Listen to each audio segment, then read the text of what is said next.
कहानी का तीसरा भाग समझने के लिए कहानी के पहले दो भाग जरूर देख लीजिएगा, जिसका लिंक डिस्क्रिप्शन बॉक्स में दिया गया है।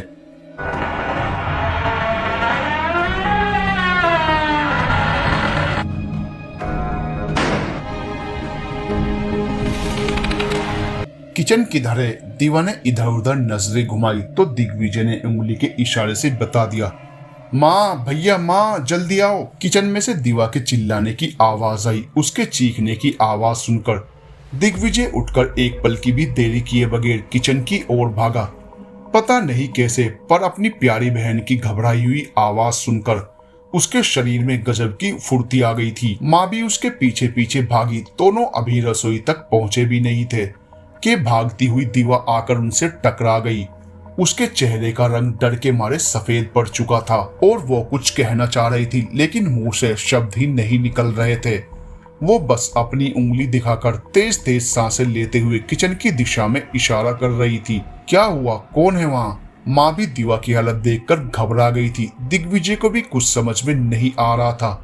हालांकि उसके साथ भी जो अजीब सी घटनाएं हो रही थी, इसका संबंध उनसे भी हो सकता है। उसका अंदेशा सही निकला, क्योंकि दीवा कुछ देर में ही डरते डरते चमगादड़ चमगादड़, बहुत बड़ा चमगादड़ बोल रही थी। माँ और दिग्विजय ने किचन में जाकर देखा तो वहाँ कुछ भी नहीं था।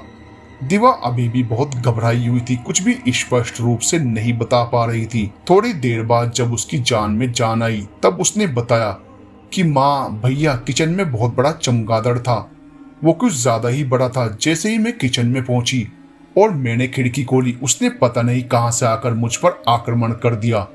इतना कहकर दीवा रोने लगी। माँ ने उसे सांत्वना देते हुए 2 घूंट पानी के पिलाए, फिर उसे चाय दी। इतनी देर में माँ सबके लिए चाय और बिस्कुट ले आई थी। वो कोई खतरनाक चमगादड़ नहीं, वो तो यहाँ का पालतू चमगादड़ है, दिग्विजय एकदम से बोला। दिग्विजय समझ गया कि हो ना हो ये आद्रिका का पालतू चमगादड़ ही होगा। वो दीवा और माँ को बताना नहीं चाहता था कि वो उसके पड़ोसी का पालतू है, क्योंकि वो जानता था कि ऐसे अजीब से लोगों को माँ कतई पसंद नहीं करेगी। पर दीवा की घबराहट को देखते हुए उसे दिलासा देने के लिए बताना जरूरी था। क्या कह रहा है? चमगादड़ भी कोई पालने की चीज है? माँ ने आश्चर्य से कहा। तभी माँ उसका चेहरा ध्यान से देखते हुए बोली, दीवू, ये तूने अपना क्या हाल बना रखा है? कुछ खाता पीता नहीं है और आईने में अपनी शक्ल देखिए, ऐसा लग रहा है जैसे शरीर का सारा खून निचोड़ लिया हो। नहीं माँ, ऐसा कुछ नहीं है, तुमने बहुत दिन बाद देखा है ना, इसलिए लग रहा होगा।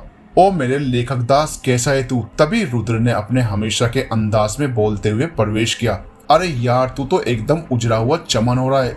तू भी क्या माँ के सुर में सुर मिलाने आया है? इससे पहले वो कुछ और अनाप शनाप बोलता, दिग्विजय ने माँ और दीवा की तरफ इशारा करा। नमस्ते आंटी जी, रुद्र ने पैर छूकर अभिवादन किया।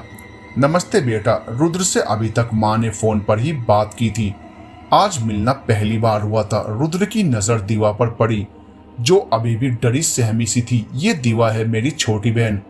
हेलो, रुद्र ने कहा, पर दीवा ने सिर्फ सर ही हिलाया। अभी इसने किचन में वो चमगादड़ देख लिया, उसे देखकर ही इसका ये हाल हो गया है। दीवा की जगह दिग्विजय ने जवाब दिया। माँ और दीवा को दिग्विजय ने चमगादड़ के बारे में बताया तो वो एकदम से फट ही पड़ी। माँ का सिर्फ चमगादड़ के बारे में बताने पर ऐसा रूप देखकर दिग्विजय को आगे की बात बताने की हिम्मत ही नहीं हुई। फिलहाल माँ और दीवा को उसने अपने काम करने का वास्ता दिया तो वो आसानी से मुंबई वाले फ्लैट पर जाने को तैयार हो गई। रुद्र के साथ उन्हें रवाना करके दिग्विजय हॉल में आकर बैठ गया। अभी कुछ ही घंटों में रात होने ही वाली थी। आज पता नहीं क्या होगा। यूं ही बैठे बैठे उसे घंटों बीत गए। दिग्विजय शायद जीवन में पहली बार इतने समय तक खाली बैठा होगा, वरना वो जब भी बैठता तो उसके पास उसका लैपटॉप, फोन या फिर कागज कलम में से कुछ जरूर होता था। पर आज तो बेकार के ख्यालों के सिवा कुछ भी नहीं था। इन दिनों में उसका जीवन बहुत बदल गया था। उसने अपने दिमाग से ख्यालों को फिलहाल झटक दिया, क्योंकि अब उसे थोड़ा भूख का भी एहसास हो रहा था। सच, भूख भी क्या अजीब चीज होती है। कोई भी खुशी हो, गम हो या और कोई परेशानी हो, ये तो अपने समय पर लग ही जाती है। और पेट भरने के लिए इंसान को मन ना होते हुए भी मजबूरी में खाना ही पड़ता है। हेलिना माँ और दीवा को गर्म खाना खिला गई थी और उसके लिए सब्जी चपाती बनाकर रख गई थी। उसने खाना खाकर खुद को थोड़ा रिलैक्स महसूस किया। पर रात का डर अभी भी बरकरार था। पता नहीं क्या बात है जो इतने दिन से प्रयत्न करने के बाद भी मैं अब तक आद्रिका का ब्रेसलेट वापस नहीं कर पा रहा हूँ। दिग्विजय का लेखक दिमाग अभी भी उसी ब्रेसलेट के इर्द गिर्द घूम रहा था।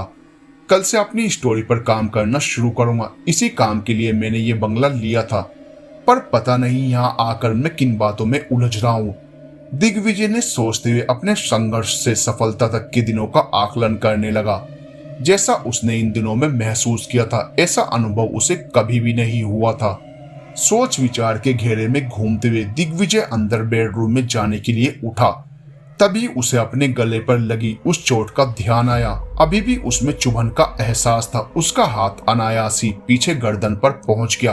अब वहां से खून पूरी तरह सूख चुका था। पता नहीं दिग्विजय को अचानक क्या सूझा कि वो एकदम से बाहर बगीचे में आ गया और आद्रिका के घर की ओर देखने लगा। पूरा बंगला अंधेरे में डूबा हुआ सुनसान पड़ा था, पर बंगले के पिछले हिस्से में रोशनी थी। रोशनी काफी हल्की थी, परंतु गुप्त अंधेरे के बीच से उठती हुई बहुत तेज लग रही थी।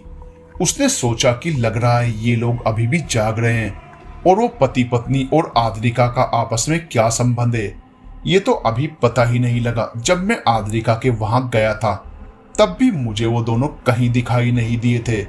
दिग्विजय ये सोचते हुए अंदर चलाया। अंदर आकर उसकी नजर ब्रेसलेट पर पड़ी, जिसके कारण उसकी जिंदगी में इस समय इतनी उथल पुथल मची हुई थी।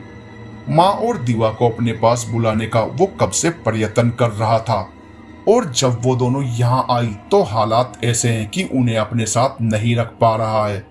माँ ने वो चमगादड़ देखा तक नहीं था, पर दिवा से चमगादड़ के बारे में सुनकर ही परेशानी उनकी आंखों में साफ साफ दिख रही थी। और अगर उन्हें इन दिनों घटी और घटनाओं के बारे में पता चलता तब तो वो दिग्विजय को यहाँ किसी भी कीमत पर नहीं रहने देती। माँ और दिवा के कारण और अपने साथ घटी घटनाओं को देखते हुए दिग्विजय के मन में अब बंगला छोड़ने के ख्याल भी आने लगे थे। लेकिन चाहे जो भी हो, माँ के आने से राहत बहुत मिली थी।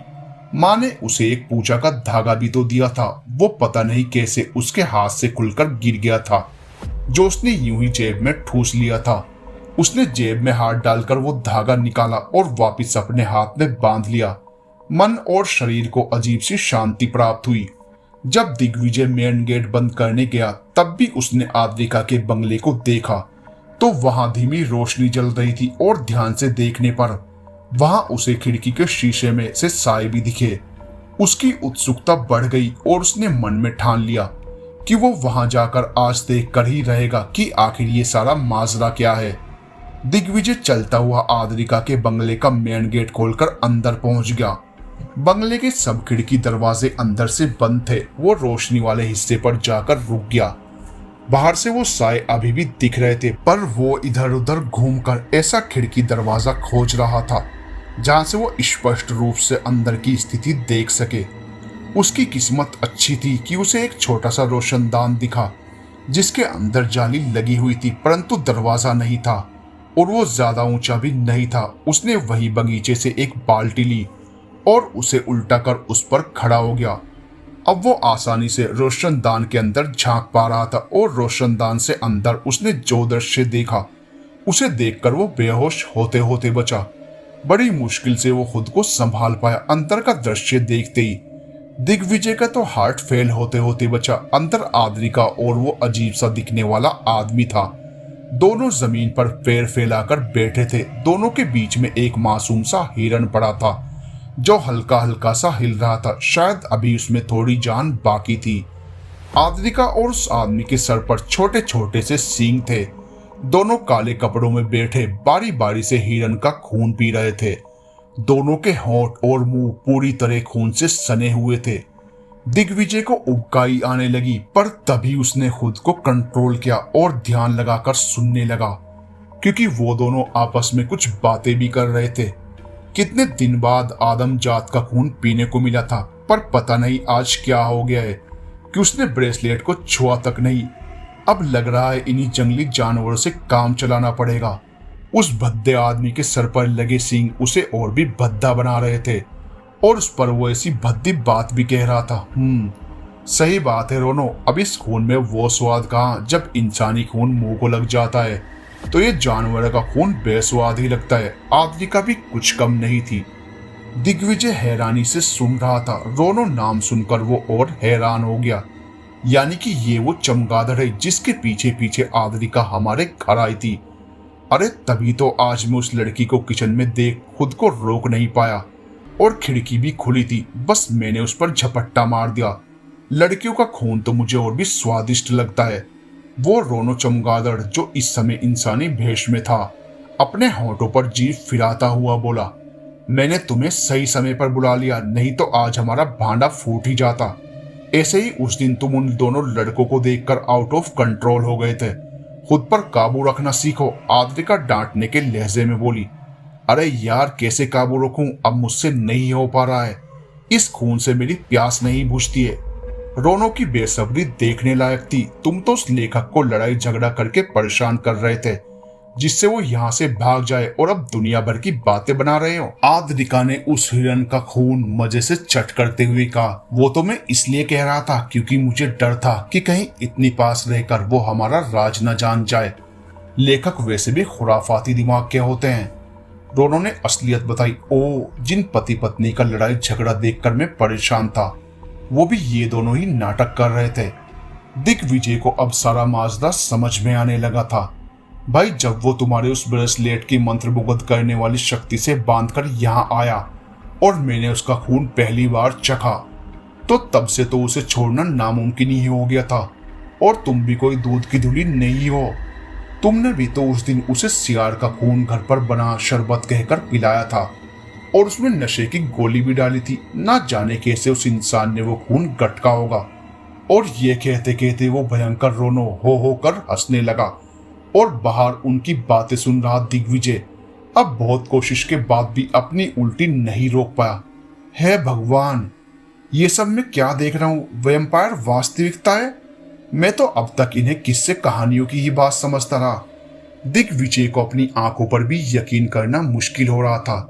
तभी उसके कानों में आद्रिका की आवाज पड़ी। अरे अगर मैं वो गोली ना डालती तो तुम्हें उसका खून का एक कतरा भी चखने को ना मिलता, और मेरा वो जादुई ब्रेसलेट जो उसे यहाँ खींच कर लाता है, उसे पता भी नहीं लगता। अब की बार जब वो यहाँ आएगा तो मैं उसे बिल्कुल भी छोड़ने वाला नहीं हूँ। मजे ले लेकर उसके खून की आखिरी बूंद तक चट कर जाऊंगा। नहीं रोनो, तुम ऐसा बिल्कुल नहीं करोगे। अगर हम अपने इतने कीमती शिकार को एक दिन में ही खत्म कर देंगे तो और दिन क्या करेंगे? और तुम्हें तो पता ही है अब इंसान मिलने कितने मुश्किल हो रहे हैं, और जिस तरह हम जानवरों को मार रहे हैं उससे तो लगता है कि जानवरों का भी अकाल पड़ने वाला है। देखो आद्रिका, अब तुम ये ड्रामा मत करो। कोई तो ऐसी बात है जो तुम मुझसे छुपा रही हो, नहीं तो तुम तो कभी भी इतनी दूरदर्शी नहीं थी कि एक शिकार को ऐसे संभाल कर रखो। रोनो अपनी उसी मिमियाती हुई आवाज में बोला।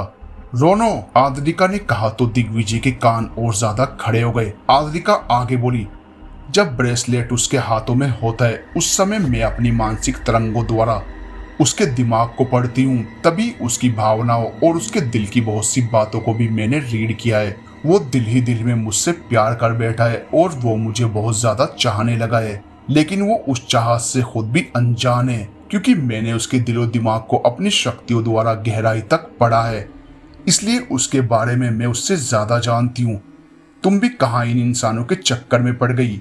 इन इंसानी लड़कों को तो रोज एक नई लड़की चाहिए। नहीं, ये ऐसा नहीं है। ये मन का बहुत अच्छा है। इसने आज तक किसी लड़की को नजर भरकर तक भी नहीं देखा।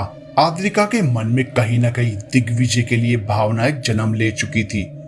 देखो आद्रिका, हम खून पीने वाले पिशाच हैं। इस तरह के इमोशंस की हमारे जीवन में कोई जगह नहीं है। रोनो ने उसे समझाने का प्रयास किया, पर रोनो, तुम तो जानते हो ना, मैं भी कभी ऐसी नहीं थी। पर जब उस दिन दिग्विजय ने मुझे अपनी बाहों में भरा तो मुझसे भी संभलना मुश्किल हो गया। पता नहीं कैसा एहसास था। उस दिन मुझे अपने पिशाच होने पर पहली बार बहुत अफसोस हुआ। हाँ, वो तो मैं जब भी थोड़ा थोड़ा समझ गया था, जब मुझे तुम्हें खींचकर उससे दूर करना पड़ा था। उसी गलती के कारण ही तो उसे हम पर शक हुआ है। पर वो अभी तक इस बात से अनजान है कि वो बंद कमरे से एक बंगले से दूसरे बंगले में जाता कैसे है, और उसने तो कभी सपने में भी नहीं सोचा होगा कि हम खून पीने वाले पिशाच हैं। रोनो, अब और नहीं, अब मैं उसे और भुलावे में नहीं रखना चाहती। मुझे अब उसे और धोखा नहीं दिया जाएगा।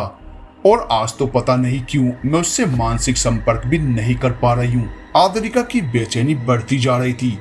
ये सुनकर दिग्विजय ने अपने हाथ में माँ के द्वारा पहनाए हुए धागे को धन्यवाद दिया और उसे होंठों तक लाकर चूमा, फिर आदरपूर्वक माथे से लगाया। ये सब इसी ईश्वरीय शक्ति का चमत्कार था कि आज वो अपने पूरे होशो हवास में था। तभी अचानक उसका पैर बाल्टी पर लड़खड़ा गया और वो संतुलन ना रख पाने के कारण धड़ाम से नीचे गिर पड़ा। वो तो अच्छा हुआ वहां घास होने के कारण किसी तरह की कोई आवाज नहीं हुई। उधर रोनो आद्रिका को समझाने के लिए कह रहा था, तुम तो इतनी सी बात के लिए खुद को दोष दे रही हो और रुद्र तो उसका दोस्त बनकर उसे धोखा दे रहा है। मैं तो जब चमगादड़ बनकर वहां गया था तभी पहली नजर में ही उसे पहचान गया था। उसकी आंखों का असली रंग जो सिर्फ हम दोनों ही देख पा रहे थे, वो देखकर पहचान तो मैं भी गई थी। तभी तो मैंने अपने आसपास की, अपने और तुम्हारे शरीर से निकलने वाली गंध और तरंग सही समय पर निष्क्रिय कर दी थी, जिससे वो हमें एक साधारण इंसान ही समझा। पर तुम्हारे चमगादड़ वाला रूप देखकर कहीं उसे हम पर शक न हो गया हो, ये डर मुझे आज भी है। आद्रिका कुछ चिंता में थी। अरे तुम बेकार ही डर रही हो, ऐसा कुछ नहीं है। और ये घबराहट इंसान को शोभा देती है। हमारा काम तो उन्हें डराना है। इतनी देर में दिग्विजय दोबारा बाल्टी पर खड़ा होकर अंदर झांकने लगा, पर वो दोनों अपनी बात खत्म करके जा चुके थे।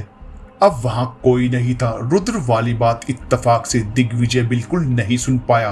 दिग्विजय तेजी से अपने बंगले में वापस लौट आया। अंदर आकर सबसे पहले उसने गेट अंदर से कसकर बंद किया। उसकी सांसें तेज तेज चल रही थी। उसने एक गिलास में ठंडा पानी भरा और एक ही सांस में पी गया। आज उसके सामने इतना बड़ा राज खुला था कि अगर उसकी जगह कोई और होता तो अपना आपा ही खो देता, या तो पागल हो जाता या फिर दहशत में मर जाता। परंतु दिग्विजय ने खुद को संभाले रखा, पर इस बात की कोई गारंटी नहीं थी कि वो अपने को कब तक संभाल पाएगा। हे भगवान, वेम्पायर, इस दुनिया में वेम्पायर होते हैं। आज तक बस कानों से सुना था, आज आंखों से देख भी लिया।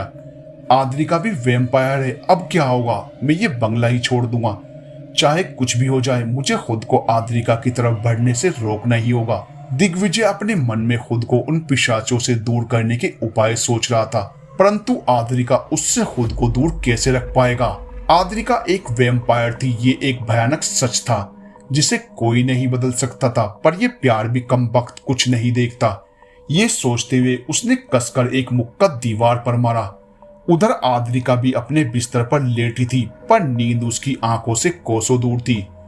तभी वो झटके से उठी और एक काले चमगादड़ में बदल गई और तेज गति से उड़ती हुई खिड़की से बाहर निकलकर जंगल की ओर उड़ चली। आज वो जंगल में अपनी प्यास बुझाने के लिए किसी जानवर की खोज में नहीं जा रही थी। आज तो वो अपने परिवार से मिलने उनके ठिकाने पर जा रही थी, जो घने जंगल में था और वहाँ कोई इंसान फटकता तक नहीं था। और अगर कोई भूले भटके आ भी जाता तो वो उनका निवाला बन जाता। जंगल एकदम शांत पड़ा था और रात के अंधेरे में और भी ज्यादा भयानक लग रहा था। वेम्पायर के डर के मारे वहां कोई जानवर भी आवाज नहीं करता था, इसलिए चारों ओर गहरा सन्नाटा पसरा हुआ था। आद्रिका घने जंगल में जाकर उतर गई और इंसानी रूप में आ गई। हालांकि उसके नाखून अभी भी औसत से ज्यादा लंबे और नुकीले थे और सर पर दो छोटे छोटे सींग भी थे। माँ, माँ, आद्रिका ने पूरी ताकत से आवाज लगाई। तभी एक काला चमगादड़ अपने पंख फड़फड़ाता हुआ आया और जमीन पर उतरकर वो एक औरत में बदल गया। माँ, माँ, आद्रिका तेजी से जाकर उस औरत वेम्पायर के गले लग गई। माँ, कुछ कहने की जरूरत नहीं है, मुझे सब पता है। वो प्यार से उसके लंबे बालों को सहलाते हुए बोली, मैं तुम्हें पहले से ही अपनी इस दुनिया से दूर रखना चाहती थी, पर रोनो, वो तुम्हारा बड़ा भाई नहीं, दुश्मन है। उसने तुम्हें अपने साथ रखकर पूरा वैम्पायर बना दिया। माँ एक पत्थर पर बैठते हुए बोली, माँ, एक बार आपने कहा था कि मेरे बारे में कोई ऐसा राज है जो कि आप मुझे समय आने पर बताएंगी। हाँ, मुझे अपनी कही बात बिल्कुल याद है, पर अभी उसे बताने का सही समय नहीं आया है। जब समय आएगा तब मैं तुम्हें बताने से नहीं चूकूंगी।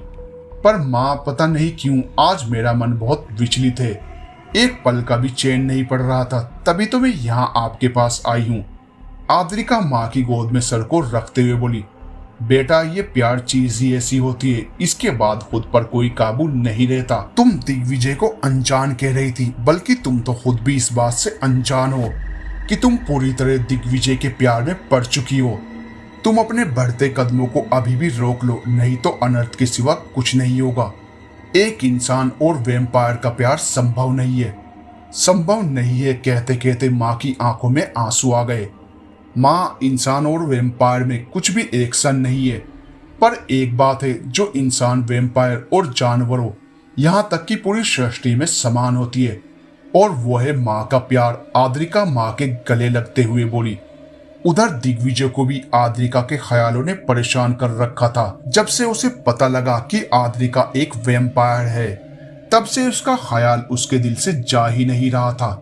मन ही मन में वो उससे डर भी गया था, पर इन सब बातों से उसके प्रति उसका आकर्षण जरा भी कम नहीं हो रहा था। फिलहाल एक बात का निश्चय उसने मन ही मन कर लिया था कि वो अपनी वजह से अपने से जुड़े अन्य लोगों का जीवन खतरे में नहीं डाल सकता। इसलिए सुबह होते ही वो रुद्र से बात करेगा और ये बंगला छोड़ देगा। आद्रिका अपनी माँ से कह रही थी, माँ, मैं दिग्विजय को धोखे में नहीं रखना चाहती।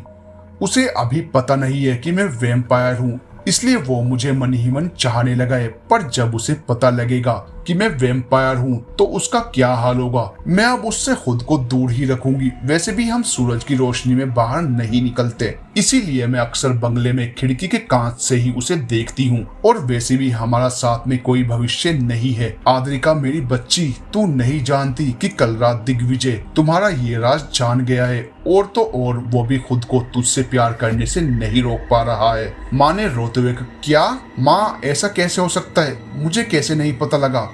उसकी आंखें आश्चर्य से फैल गई। तुम्हारा बंगला हर समय मेरी आंखों के सुरक्षा घेरे में रहता है। रात को जब तुम और रोनो अपनी धुन में थे, उसी समय दिग्विजय बंगले में आया था और उसने वो सब बातें सुन ली थी जो तुम दोनों कर रहे थे।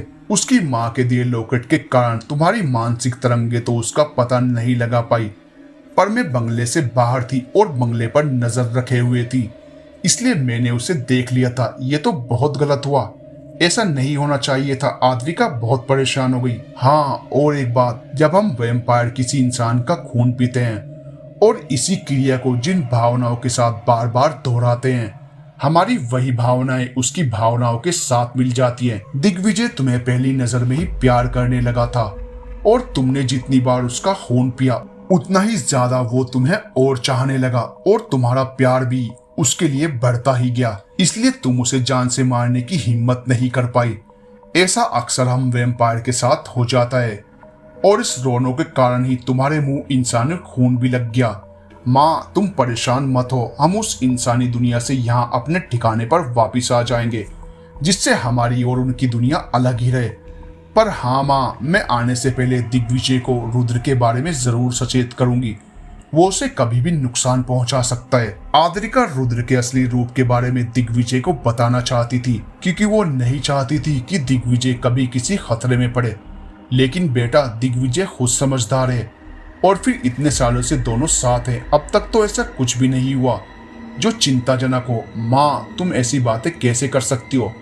तुम अच्छी तरह से जानती हो कि रुद्र जैसे यहाँ कम ही पाए जाते हैं, और ये एक इंसान ऐसा लगते हैं जो इनके फेवर में हो, और तुम तो अच्छी तरह जानती हो कि उसका यूज कैसे करते हैं। मैंने अपनी विशेष तरंगों द्वारा पता लगाया है कि रुद्र भी आज तक दिग्विजय का यूज अपने फायदे के लिए करता आया है। बेटा, मैं तो तुमसे यही कहूंगी कि हमें दूसरों के चक्कर में नहीं पड़ना चाहिए, क्योंकि कहीं ऐसा ना हो कि रुद्र तुम पर ही हमला बोल दे। माँ, पहली बात, दिग्विजय अब मेरे लिए कोई दूसरा नहीं है, और दिग्विजय की जगह कोई और भी होता तो मैं उसकी भी हेल्प जरूर करती। आद्रिका ने माँ का हाथ अपने हाथ में लेकर कहा, माँ, तूने ये कैसी वैम्पायर औलाद पैदा की है? ऐसी भावनाएं हम में तो बिल्कुल ही नहीं पाई जाती हैं। रोनो भी वहां आ चुका था। माँ और आद्रिका दोनों ने उसे देखा तो एकदम से सकपका गई, क्योंकि वो दोनों अपनी बातों में इतना उलझ गई थी कि रोनो कब बंगले से निकला और कब यहाँ पहुंचा, दोनों को आभास तक नहीं हुआ। आद्रिका ने झट से चमगादड़ का रूप धरा और वहां से निकल गई, क्योंकि इस समय वो किसी झगड़े में नहीं पड़ना चाहती थी। बिस्तर पर लेटते ही दिग्विजय के ख्यालों ने आकर फिर से उसे जकड़ लिया। वो खुद नहीं समझ पा रहा था कि इस अजीब सी बेचैनी का कारण क्या है। वो ब्रेसलेट को सिर्फ देख ही रहा था, क्योंकि जब से उसे पता लगा था कि ब्रेसलेट में कोई जादू है, तब से उसने उसे हाथ तक नहीं लगाया था। सुबह की पहली किरण उसके कमरे में दस्तक दे चुकी थी। उठकर वो अभी अपना मोबाइल ऑन करने ही वाला था कि डोरबेल बज उठी। रुद्र ही होगा, वो ऐसे ही समय आता है। चलो अच्छा ही हुआ, मैं अभी फोन ऑन करके उसे ही फोन करने वाला था। सोचते हुए दिग्विजय ने बेपरवाही से दरवाजा खोला तो सामने आद्रिका खड़ी थी। शेष अगले भाग में। अपने सामने अचानक आद्रिका को देखकर दिग्विजय का क्या रिएक्शन होगा, क्योंकि अब वो उसकी असलियत जान चुका है और दिग्विजय को उसकी असलियत पता चल चुकी है।